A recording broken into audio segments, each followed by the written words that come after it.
Well, I think stem cell research, which has actually, as you know, been hyped enormously in the last 5 or 10 years, is actually deserving of all of that hype. I think it actually has not only the potential to help with disease and suffering and so on, but to change our attitude toward human embryology and development. Is giving us tools that we never had before to study diseases, study human development, study human cells in a laboratory where before this we only had animal cells to study. It's going to have an enormous impact. It'll have an impact on the way we develop conventional drug therapy. We'll use human cells to do toxicity screening to make sure our drugs are safer. It'll save money and time bringing drugs to market. We'll be able to model human diseases in the laboratory using human cells. I think it'll have an enormous impact.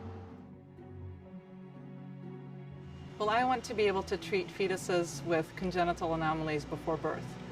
And I think that with stem cell transplantation, we have an enormous opportunity to make a difference in this field within my lifetime. I think the interesting thing about stem cell biology is the discoveries that we make are often unexpected. So when people ask me what I really hope from stem cell research is I'm hoping for the unexpected. I'm hoping that somebody in one of these laboratories will actually discover something that I could not predict. And that's the power of stem cell biology. It really produces results that are often novel. And bringing together this many different researchers, I think somebody in one of the liver development labs or the diabetes labs might actually contribute something that would be very useful for repairing brain injury. There's a bigger problem of then how do we handle those cells and move to human therapies. And that's where being here on the UCSF campus becomes really valuable, because we can interact with the immunologists and the transplant biologists and the transplant surgeons who are going to be involved in the processes of handling these cells, protecting these cells, transplanting them into patients. It really sort of gives us the entire pipeline. There's a lot of unknowns along this road that we have to scientifically approach. And doing science is difficult because the techniques are difficult. Doing these kinds of transplantations is not easy, and you have to wait for these cells. I mean, there's a timeline that these cells follow their own rhythm, and especially with human cells that mature at much lower rate than animal cells. We've gone from, I would say, the lowest end of the spectrum in which a lab could function to a very high end of the spectrum, this beautiful new building that's been built here on Parnassus with non-federal funds that allows work with human embryos and human embryonic stem cells. Where things go wrong and what people very often think is that the future is coming. The reality is stem cell research has major impact already.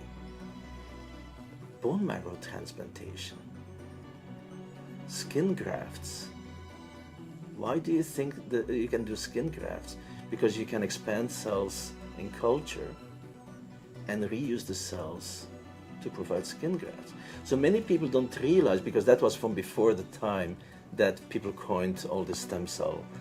So they are there. So let's continue to build on this. With additional research, can we expand the possibilities? Clearly we can. Now, where things maybe go wrong in the public perception is novelty does not come with an aha moment. It has to grow. And it's extremely rare that suddenly you find something that you say, oh, this is a big breakthrough.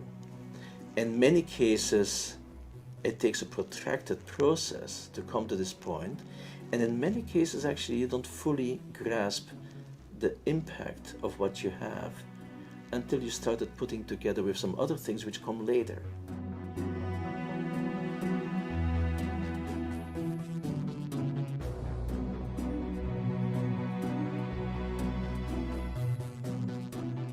Our ability to fix things is highly dependent on the tools that we have at hand. And right now, stem cells are one of the most remarkable tools that we have in biology and in biomedical research to solve these broken things, these diseases that we're faced with. And so we are moving, it's like a big bulldozer, we're gradually moving forward, but slowly. Because the knowledge that science is providing to society is incredibly valuable in very, very unexpected ways that might have to do not only with medicine, but with other aspects of our lives. And I think that that's one of our functions, you know, unraveling how things that we don't know work.